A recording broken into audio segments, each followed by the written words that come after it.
오늘 2부에 여러분 좋아하시는 작가 김훈 선생을 초대했습니다.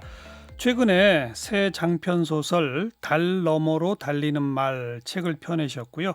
몇 년 전부터는 이 산업재해 문제에 관심이 많으셔서 시민단체 생명안전시민넷 공동대표로도 맹활약하고 계시죠. 그래서 이모저모 말씀 좀 듣고자 오늘 스튜디오에 직접 초대했습니다. 김훈 작가님, 어서 오십시오. 네, 안녕하세요. 김훈입니다. 네. 반갑습니다.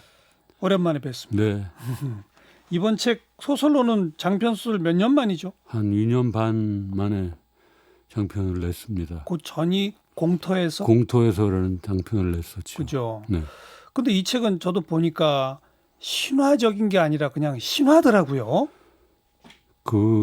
이번에 나온 소설은 이렇게 존재하지 않는 그러니까요. 시간과 공간을 배경으로 해서 쓴 이런 소설이죠. 소설은 처음이시죠? 네, 처음으로 쓴 소설입니다. 어떻게 쓰시게 됐습니까?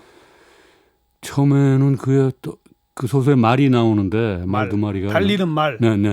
홀스. 맞아요. 말이 나오는데 제가 아주 오래전에 한 10여 년 전에 미국 여행하다가 말을 봤어요. 야생 말을 봤어요.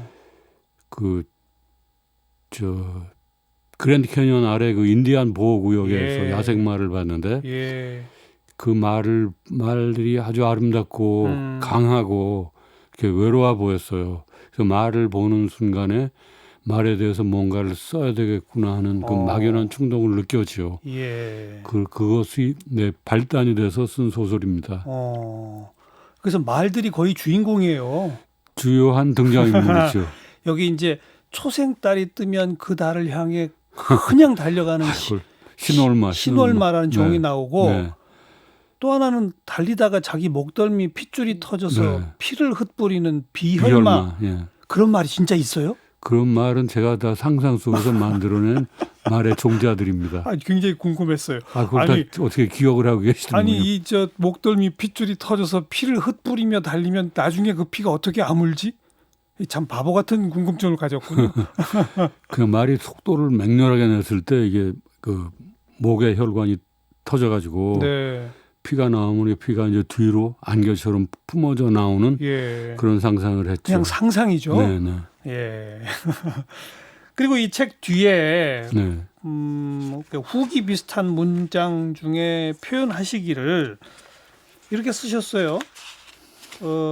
세상을 지워버리고 싶은 충동이 내 마음 깊은 곳에 서식하고 있었던 모양인데 이 책은 그 답답함의 소산이다. 세상을 지워버리고 싶은 충동? 이게 뭐예요? 이 소설에서 지금 문명과 야만이 막 충돌해가지고 이렇게 큰 혼돈을 일어나잖아요. 맞아요.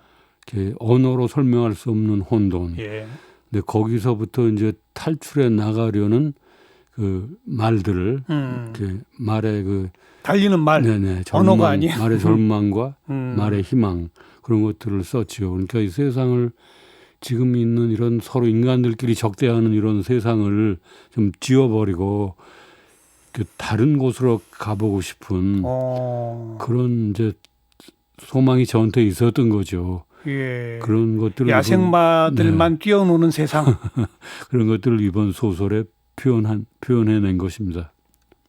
근데 그게 가능하지 않죠? 가능하지 않죠. 가능하지 않지만 또 단념할 수도 없는 그런 충동인 것이죠. 내 속에 있는 충동입니다.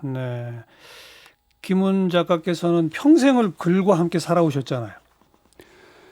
네, 글을 이제 생업으로 한 것이죠. 그러니까요. 기자로, 수필가로, 작가로, 그죠?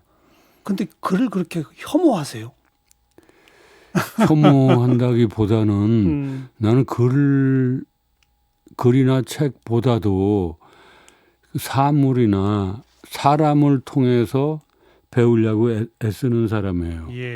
글을 혐오한다기보다는 글보다 더 소중한 것은 맞아요. 사람을 통해서 배우고 물론이죠. 사물을 통해서 배우고 사건이나 사태, 인간 현실에서 벌어지는 사건, 사태 이런 걸 통해서 배우는 것이 더 소중하고 인간에게 더 값진 것이다. 그런 생각을 갖고 있죠.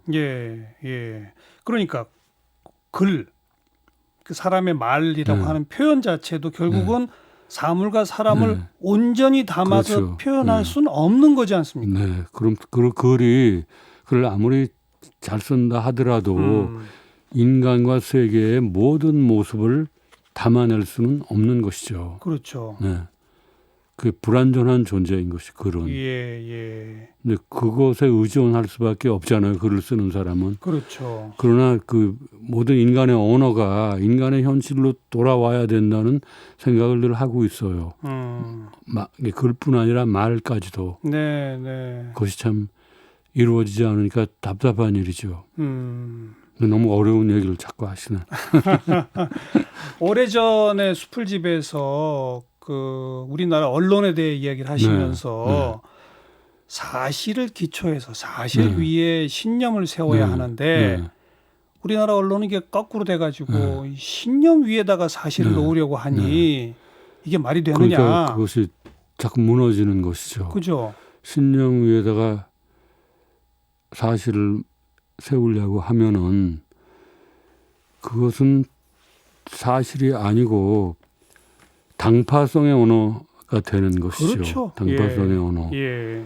그러니까 어떤 말을 할 때, 내가 어떤 말을 할 때 이 내가 하는 말이 사실에 바탕한 것인지, 그렇죠. 아니면 사실에 바탕하지 않고 그냥 나의 욕망을 내가 짓거리는 것인지, 네.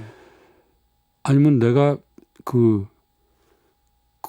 나의 욕망은 내가 욕망을 짓거릴 때 나의 욕망이 이거 정당한 것인지 그런 거에 대한 반성이 없이 그냥 그 의견을 사실처럼 말해버리면은 그러니까요. 그런 언어는 그 소통에 기여하는 것이 아니고 오히려 그런 말을 할수록 인간이 단절되는 거예요. 맞죠, 인간 사회가. 맞죠. 지금 많이 단절이 되어 있잖아요. 예.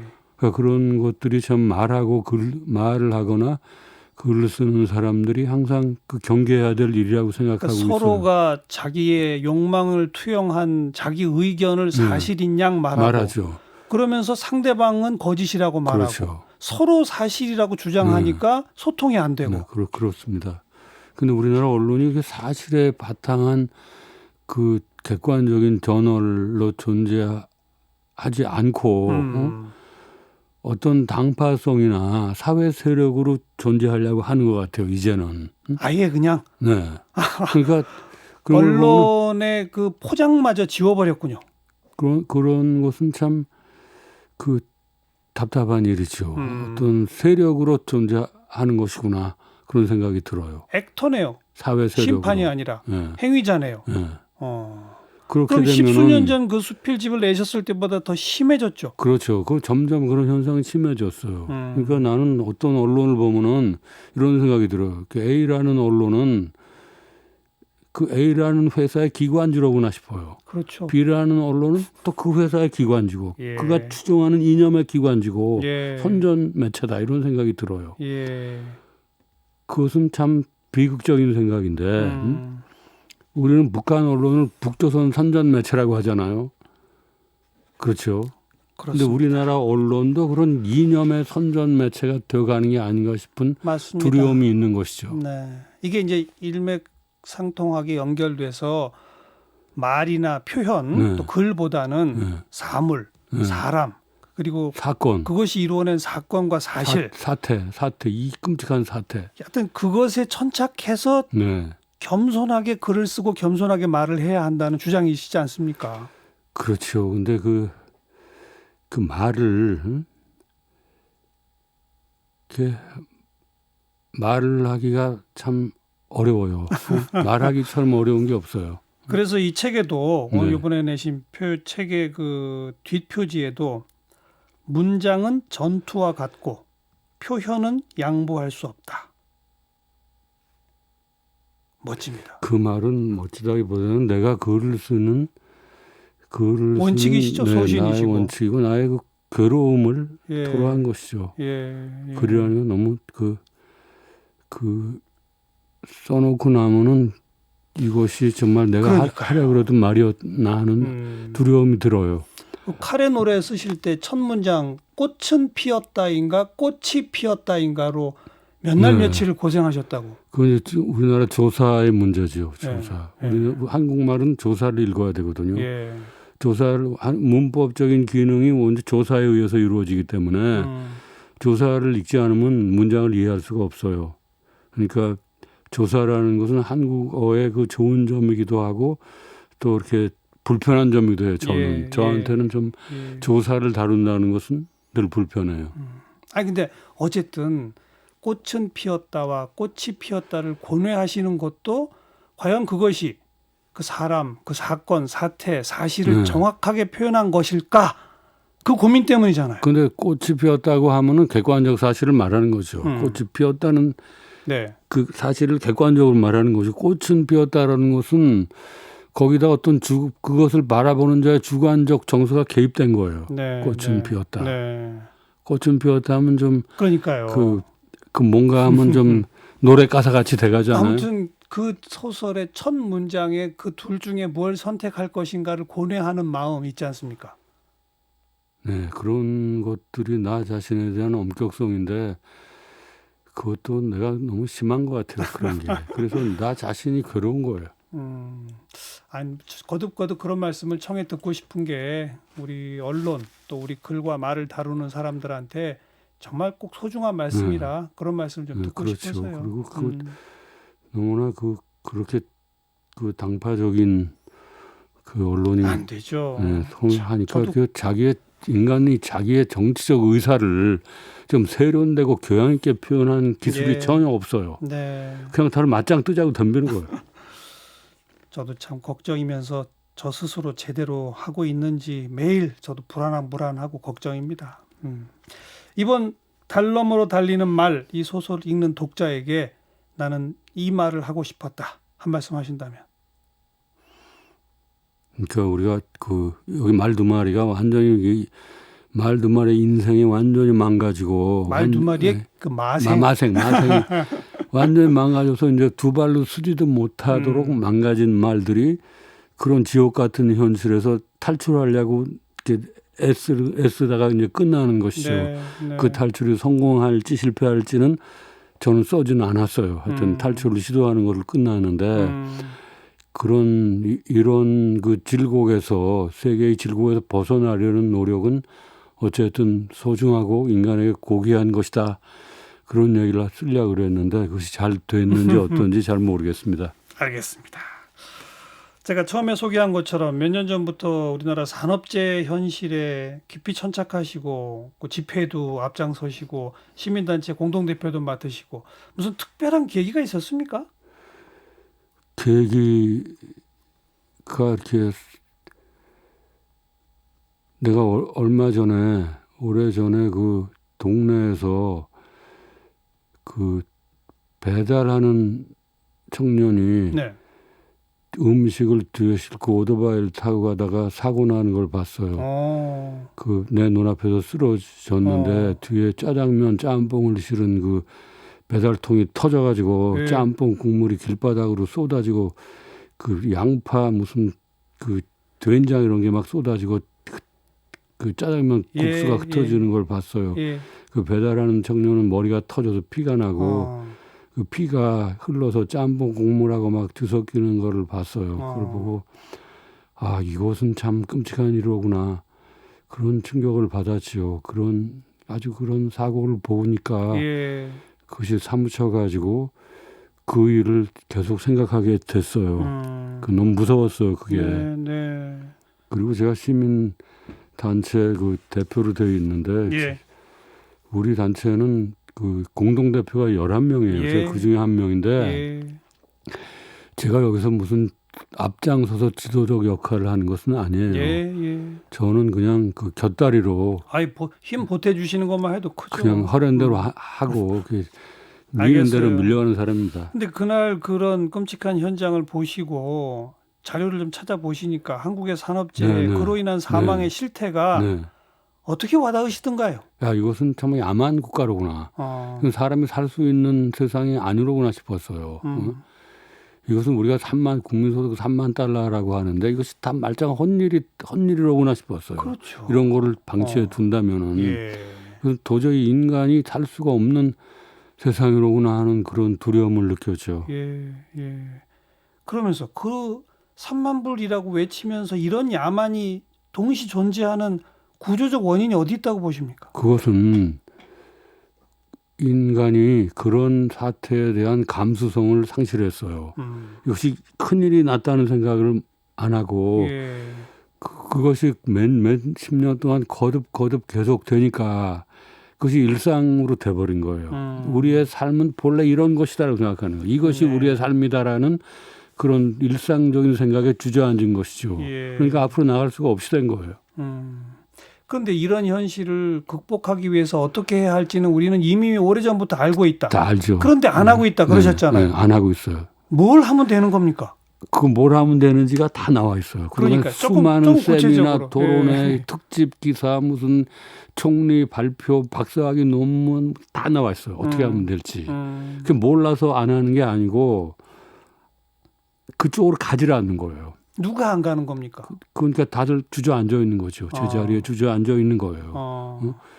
그리고 지금까지 살던 대로 우리는 사는 게 편안하다 이런 생각을 한 것이죠. 그럴까요? 네. 그렇게 된 거예요. 자본이 판치는 기득권의 저항 때문에 못 가고 있는 거 아닐까요? 그런 점이 있죠. 이 재난 산업재는 거의 대부분이 기업 이윤의 틀 안에서 발생하는 것입니다. 100% 그렇죠. 네. 그리고 산업재해라면 다 그렇죠. 재해가 발생하면은 기업 이윤의 틀 안에서 이것이 관리가 되고 처리가 돼요. 예, 발생도 그렇게 되고. 예, 예.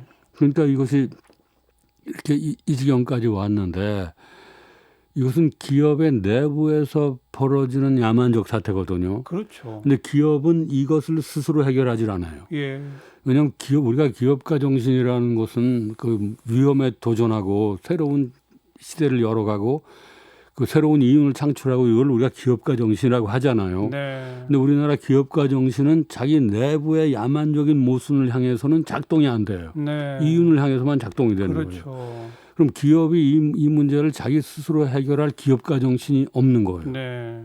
그건 뭐 증명이 돼 있죠. 예. 그러니까는 이 난리가 벌어진 거죠. 그럼 사회가 그 기업에게 강제해야 되지 않겠습니까? 기업이 자율적으로 자기 스스로의 기업가 정신으로 이걸 해결할 수 없다면은 그러니까요. 법에 의해서 네. 강제하고 처벌하고 뭐 막대한 벌금을 물리는 수밖에는 없는 것이죠. 그렇죠. 그런 입법을 하는 움직임이 국회에 있는데 네.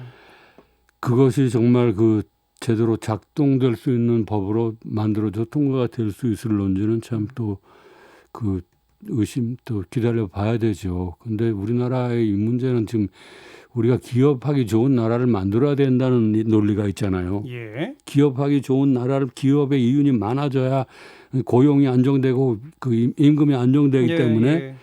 기업하기 좋은 나라를 예. 만들어야 된다는 거. 근데 그런 논리도 경제적으로는 타당한 논리예요. 예. 그러나 그것이 기업하기 좋은 나라를 만들어야 되겠다는 그 경제 논리가 노동의 지위나 노동의 위상을 약화시켜서는 안 되는 거죠. 그렇죠. 기업하기 좋은 나라를 만들어야 된다는 것을 이렇게 그 무슨 신앙이나 이데올로기처럼 만들어 가지고 그걸 그 노동의 지위를 약화시키는 결과가 되니까 이렇게 된 거예요. 예. 아니 그럼 우리가 노동하다가 죽는 나라를 만들어야 이게 기업하기 좋은 나라가 되는 게 아니잖아요. 말도 안 되죠. 지금 그렇게 돼가고 있어요. 네. 그것을 우린 기업하기 좋은 나라라고 말할 수는 없는 것이죠. 네. 네. 그리고 기업들이 자기 괴로움이 반기업 정서 때문에 기업하기 어렵다 그러잖아요. 근데 이렇게 되면 반기업 정서가 더 팽배되게 당연한 되는 얘기죠. 거죠. 당연한 얘기죠. 기업들이 세계 인류, 글로벌 스탠다드 이런 얘기를 막 하잖아요. 네. 그러면 국제사회에서 통용되는 정도의 그런 규제와 그런 입법에 의한 산업 안전 보호 조치 이런 건 자기들이 나서서 해야 되는 거 아닙니까, 솔직히?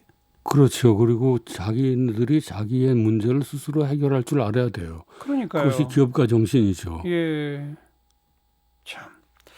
저 이사자키도 오래전부터 특히 산업재해 문제에는 네. 좀 관심을 갖고 산재 타파라는 코너도 좀 저희가 진행한 바 있고 이번 총선 즈음에서는 이른바 기업 살인법 네. 이거 다수당 된 이 여당이 이거 처리 못하면 건 다수당 될 자격이 없다 네. 이런 소리까지 하고 있는데 네. 될까요?